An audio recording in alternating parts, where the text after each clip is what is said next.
Bien, la normativa del Código Civil y Comercial en materia del contrato de locación introduce algunas modificaciones importantes a lo que era el régimen jurídico que teníamos hasta este momento. Es necesario recordar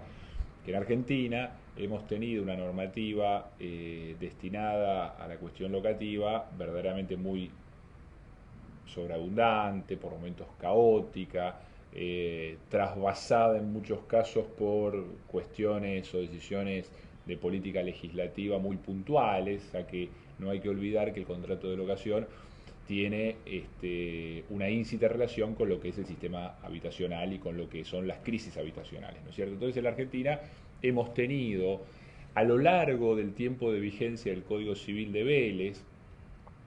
algunas interrupciones a la vigencia plena de la normativa del Código en materia de locaciones por imperio de lo que se dio en llamar las leyes de emergencia locativa a partir del año 1921, en un primer bloque hasta 1925, y en una segunda etapa desde 1943 en adelante hasta los años 70, en que se abrogaron todas las normas de emergencia locativa. Estas normas de emergencia locativa lo que hacían era poner en crisis el sistema del Código Civil, establecer disposiciones de excepción, entre las que principalmente estaban la de las rebajas compulsivas de los alquileres o cuanto menos el congelamiento de los valores locativos, además principalmente de las prórrogas de los plazos de los contratos de locación. Derogadas las leyes de prórroga y de emergencia, en el año 1984, como todos sabemos, se sanciona la Ley de Locaciones Urbanas, la 23.091, que es la que rige los contratos de locación de inmuebles urbanos durante un largo tiempo hasta la sanción del Código Civil y Comercial. Es decir, coexistía la Ley de Locaciones Urbanas con el Código Civil de Vélez y las normas locativas, más alguna otra normativa fragmentaria que en materia de locaciones tenía alguna vigencia, como la Ley 21.342. El Código Civil y Comercial tiene el mérito metodológico, podemos decir, de reunificar refundir todas las normas locativas en un solo cuerpo legal. Es decir, ahora toda la materia locativa va a estar enfocada básicamente a partir de las disposiciones del Código Civil y Comercial. Hay que remitirse para esto a los artículos 1187 a 1226, que son precisamente los que tratan toda la problemática del contrato de locación. Esto, que puede ser visto como un mérito, insisto, desde el punto de vista metodológico, sin embargo, en mi opinión, es pasible de algunas críticas en lo que hace a las soluciones de fondo que traen las disposiciones del Código Civil en materia locativa, especialmente, entiendo yo, por la ausencia de intervención por parte del legislador mediante normas de orden público, mediante normas indisponibles, a una cuestión tan sensible como es el contrato de locación, en el que tradicionalmente se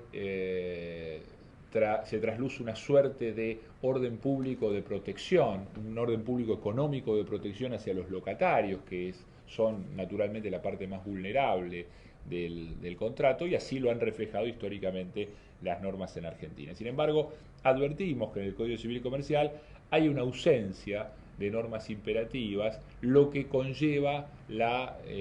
posibilidad de que se concreten diversos abusos a partir de los contratos que se celebran en la práctica.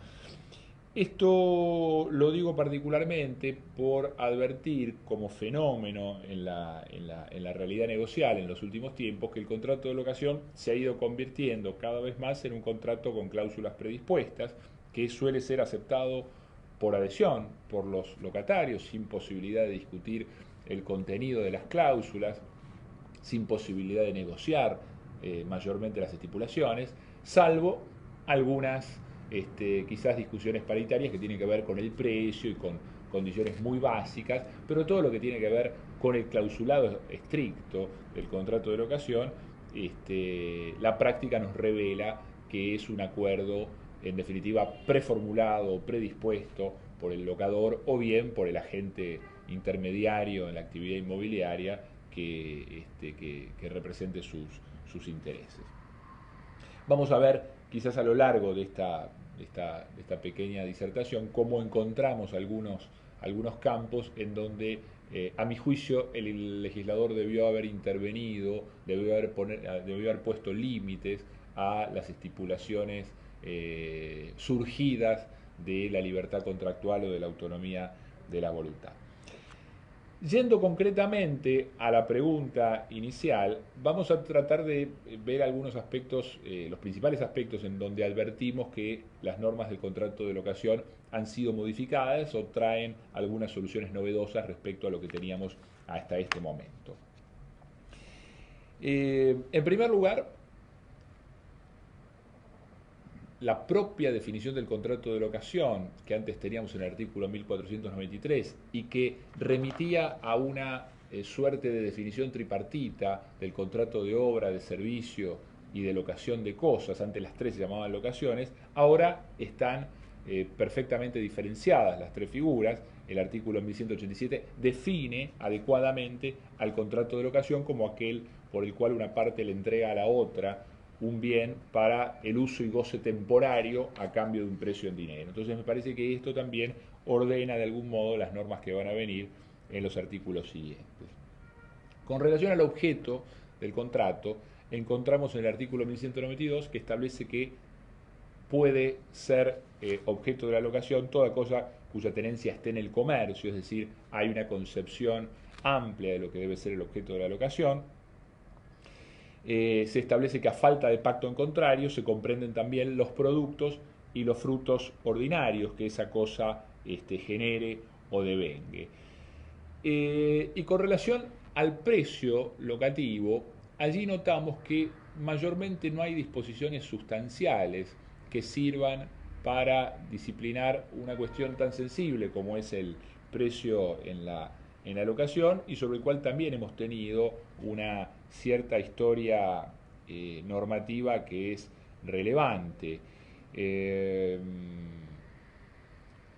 Por un lado, uno podría decir que el Código Civil y Comercial no prohíbe la fijación del precio del alquiler en moneda extranjera, con lo cual esto es una práctica perfectamente posible. Lo que sí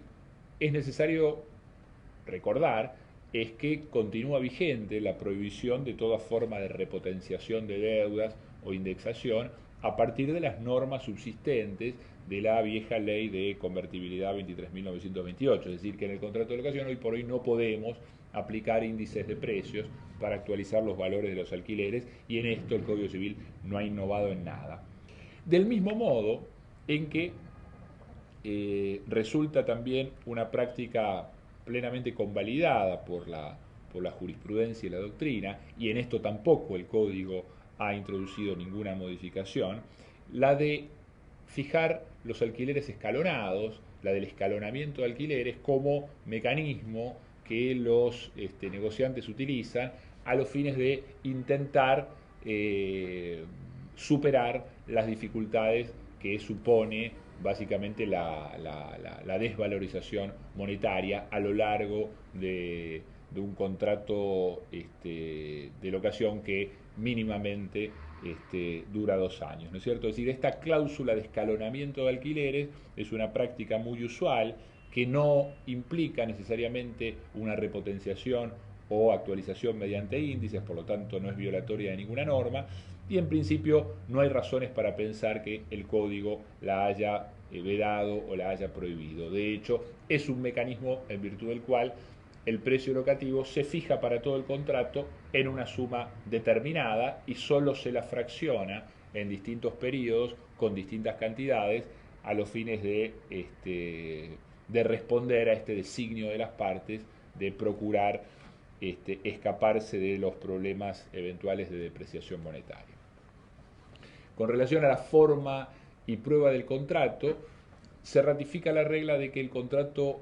debe ser hecho por escrito cuando se trata de inmuebles, y lo que agrega el Código Civil y Comercial en el artículo 1188 es que también se requiere esa forma instrumental o forma escrita cuando se trate de alquilar muebles registrables o bien universalidades de bienes que incluyan muebles registrables o partes materiales de un inmueble.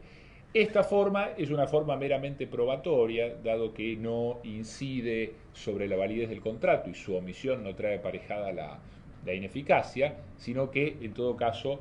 conllevará una dificultad probatoria para las partes que tendrán que superar sin poder utilizar como único mecanismo de prueba la prueba de testigos. Mientras que cuando se trata de locaciones que recaen sobre muebles no registrables, el contrato, podemos decir, no tiene ninguna formalidad establecida por la ley. Una cuestión en la que sí han habido cambios importantes es la relativa a los plazos máximos y mínimos en el contrato de locación. En primer lugar, los plazos máximos. Nosotros teníamos por el Código de Vélez que el artículo 1505 fijaba un máximo de 10 años para las locaciones de inmuebles, lo cual generó en los últimos tiempos bastantes inconvenientes, sobre todo en los casos en los que entre locador y locatario se establecía la necesidad de alquilar un inmueble para realizar un proyecto de envergadura, un proyecto de importante magnitud desde el punto de vista económico, y en función de la cual el locatario proyectaba hacer inversiones a lo largo de un tiempo más o menos relevante, ¿no es cierto? Esto llevó a que en más de un caso la jurisprudencia fijara pautas que permitieran flexibilizar este corset que significaba el plazo máximo de 10 años, un plazo muy escueto en los tiempos actuales, admitiéndose, por ejemplo, acciones iniciadas conjuntamente por locador y locatario para establecer, entre otras cosas, la inconstitucionalidad del artículo 1505 al caso, declararlo inaplicable y de esa forma validar o habilitar que el contrato pueda ser celebrado por voluntad de las partes por periodos más importantes. En línea con este criterio, el artículo 1197 del Código Civil y Comercial, que es aplicable a cualquier objeto locado, establece plazos mucho más amplios. En materia de destino habitacional, es decir, si la cosa tiene destino habitacional, el plazo máximo pasa a ser de 20 años, y si se trata de cualquier otro destino, comercial, industrial, profesional, empresarial, el plazo máximo pasa a ser de 50 años. Es decir, acá tenemos entonces una modificación importante. Y también hay modificación en lo que respecta a los plazos o términos mínimos. El término mínimo es una disposición que fija el legislador en función de tutelar la estabilidad del contrato de locación a favor de el inquilino, ¿no es cierto?, asegurarle un periodo mínimo de ocupación del inmueble, y que en la Ley de Locaciones Urbanas, la 23.091, que era la que tenía regulado este tema, por sobre el Código Civil, establecía o discriminaba plazos de 2 años para las locaciones destinadas a vivienda y plazos de 3 años para todos los demás destinos. Bueno, ahora el plazo mínimo en la locación queda fijado en 2 años, cualquiera sea el destino, sea habitacional o sea comercial o industrial. Se ratifica la idea de que el plazo mínimo es un plazo, o la garantía del plazo mínimo consiste en una norma de orden público, por lo tanto todo contrato celebrado por un tiempo inferior al mínimo será considerado válido durante todo el plazo mínimo. Hay una norma curiosa en el artículo 1198 que plantea la posibilidad de renunciabilidad al plazo mínimo por parte del locatario cuando éste ya esté en la tenencia de la cosa. Es decir, habría que interpretar cuál es el sentido de esta norma. Entendemos que sería el caso en el que el locatario, previo a la celebración de un contrato por un término inferior al mínimo legal, ya resulte tenedor por cualquier título. Esto podría ser desde el caso de un dueño que vende un inmueble y subsiste como locatario o como comodatario o como depositario, el mismo caso del propio locatario que ya ha cumplido un plazo mínimo y puede renunciar a que su segundo o tercer contrato necesariamente deban tener ese plazo mínimo. En principio, esta es una interpretación que yo advierto como posible frente a una norma que de la manera en que está redactada es bastante ambiguo, por lo menos da lugar a alguna duda sobre cuál es el verdadero alcance de lo que la disposición pretende regular. Asimismo, se establecen excepciones al plazo mínimo legal, tal como lo hacía la Ley de Locaciones Urbanas en el artículo segundo. Las excepciones son prácticamente las mismas: sede de embajadas, establecimientos consulares, organismos internacionales, locaciones con fines turísticos. Acá la novedad es que el máximo de una locación con fines turísticos para la 23.091 era 6 meses, ahora en el Código Civil Comercial el máximo es 3 meses. A partir de los 3 meses ya se considera que la locación tiene destino habitacional y por lo tanto se aplica el plazo mínimo legal. Las exposiciones en predios feriales, los contratos que tienen por objeto la guarda de cosas, los contratos que sirven para el cumplimiento de fines especiales, en donde el objeto se agota en un plazo inferior al mínimo legal. Siguiendo con los principales rasgos de la normativa sobre locación en el Código Civil y Comercial, llegamos a uno de los puntos que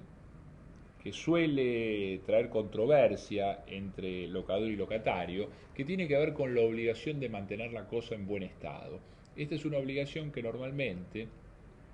tiene como una suerte de faceta bilateral o bifronte, en donde tanto le corresponde al locador conservar la cosa en buen estado para garantizarle al locatario el uso y goce regular del bien, como al locatario el mantenimiento a lo largo de todo el periodo de ocupación, ¿no es cierto? Entonces esta obligación está caracterizada de esta manera en el Código Civil y Comercial, pero cuando llegamos a tratar cuestiones como por ejemplo las reparaciones, las reformas y las mejoras, el texto del código nos deja algunas dudas y nos plantea algunas cuestiones que creo que merecen ser tratadas. En primer lugar, yo voy a insistir con esto. Creo que hay un tributo en este tema demasiado amplio a la autonomía privada, dado que uno no advierte que las normas sobre este campo estén establecidas en razón del orden público, tengan un carácter imperativo. Parece ser todo normas dispositivas en donde las partes tienen libertad para dejarlas de lado o de excluirlas, y esto es precisamente parte de la problemática que se advierte cotidianamente en el contrato de locación. Es decir, uno solamente con pulsar en la práctica profesional los contratos de locación que se celebran habitualmente, se encuentra con que el locador le hace cargar la mayor parte de las obligaciones, por no decir todas las obligaciones que hacen al mantenimiento, a las reparaciones, a las reformas o a las mejoras, sobre el locatario, sin posibilidad de que éste pueda influir sobre este tipo de cláusulas, ¿no es cierto? De tal manera que se le imponen reparaciones, no solamente las ordinarias, sino también las extraordinarias, que esta sería una primera línea divisoria: las ordinarias a cargo del locatario, las extraordinarias a cargo del locador, pero dado que esta es una norma disponible, perfectamente se establece lo contrario. Lo mismo respecto de las mejoras, digamos, qué mejoras puede realizar el locatario y qué derechos tiene al reembolso de esas mejoras. Con lo cual, creo que acá hay un déficit del codificador en cuanto a poner ciertos límites. Por ejemplo, qué es lo que sucede con los daños generados a la cosa derivados de un caso fortuito. Esto es algo que no está intervenido por el código, como sí pasaba con algunas disposiciones del código de Vélez en esta materia. Con lo cual me parece que por lo menos es para llamar la atención sobre las dificultades que este tema puede llegar a traer en la práctica. Y yendo a la conclusión o extinción del contrato de locación, vale la pena puntualizar algunos aspectos en los que también hay algunas normas interesantes. En primer lugar, la continuación del contrato de locación una vez vencido el plazo, supuesto que estaba regulado en el 1622 del Código Civil de Vélez y que ahora es ratificada como idea en el artículo 1218, es decir, el hecho de plantearse que continuar una locación una vez vencido el plazo, me refiero a la continuación de hechos, sin una prórroga expresa, sin una renovación por parte del locador y locatario, sino simplemente que el locatario continúe en el uso y goce regular de la cosa, pagando los alquileres y el locador cobrándolos. Bueno, esta situación no implica tácita reconducción,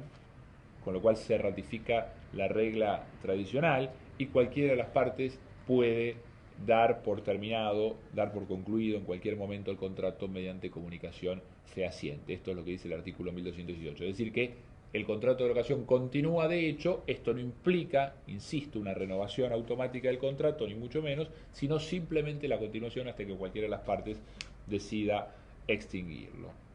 En cuanto a la resolución anticipada, lo que se llama resolución anticipada o rescisión, debería ser técnicamente unilateral por parte del locatario, se mantiene la facultad que se le confiere al locatario de poder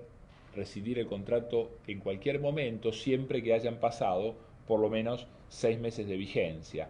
Se exige una notificación fehaciente al locador, pero a diferencia de lo que sucedía con la norma, digamos, concomitante o equivalente de la Ley de Locaciones Urbanas, que era el artículo octavo, en este caso, el artículo 1221 no establece un deber de preavisar por parte del locatario al locador, como sí sucedía antes, que había una obligación de avisar con 60 días de antelación. Ahora directamente se notifica al locador. Y me parece que esto también puede dar lugar a alguna situación conflictiva, porque al no haber una obligación de preavisar, entiendo que la notificación, la comunicación fehaciente que le envíe el locatario al locador sin un aviso previo, es decir, obligándolo a hacerse cargo de la cosa de un día para el otro, podría ser calificada como intempestiva, irrazonable. Por lo tanto, opino que de alguna forma el preaviso ya no rige en su plenitud, porque de hecho no hay una norma que lo establezca, ya no hay un preaviso cuantificado en cierta cantidad de días, como sucedía con el artículo octavo, pero sí creo que esa notificación debe ser con un preaviso razonable, a pesar de que no lo diga la norma. Caso contrario, el locatario debería hacerse cargo de los perjuicios que una rescisión intempestiva le causa al locador. Si se mantiene, en cambio, lo que sería la penalidad o la indemnización tarifada, para decirlo de una manera más correcta, a favor del locador, y en virtud de la cual el locatario tiene que abonar 1 mes y medio de alquiler si articula su derecho rescisorio dentro del primer año, o 1 mes si lo hace después de transcurrido el primer año de alquiler. Y finalmente, el código también trata la cuestión relativa a la muerte del locatario en el artículo 1189, inciso A, en donde establece que los continuadores de la locación por muerte del locatario, también el artículo 1190, son aquellos que habiten o acrediten haber recibido el locatario ostensible trato familiar durante el año previo. Es decir, el código confirma un poco esta lógica que ya había sido plasmada en la 23.091, en una de las reformas de la 23.091, respecto a que, artículo 9 era, respecto a que tenían derecho a continuar en la locación aquellos que convivían, aquellos convivientes del locatario, aunque no tuvieran el carácter de herederos o de herederos forzosos, dado que esta es una situación irrelevante a los efectos de la tutela que quiere brindar la norma. De tal modo, uno podría decir que en caso de coexistencia o de conflicto entre continuadores de la locación, siendo unos de ellos convivientes y otros herederos forzosos que no convivían con el locador, la interpretación que rige a partir de lo que es la norma de los artículos 1189, inciso A y 1190, es que debería prevalecer el derecho del conviviente y que acredite haber tenido ostensible trato familiar durante el año previo con la persona del locatario. Bueno, y hasta aquí las principales novedades o confirmaciones, en todo caso, que el Código Civil y Comercial trae respecto del contrato de locación. Muchas gracias.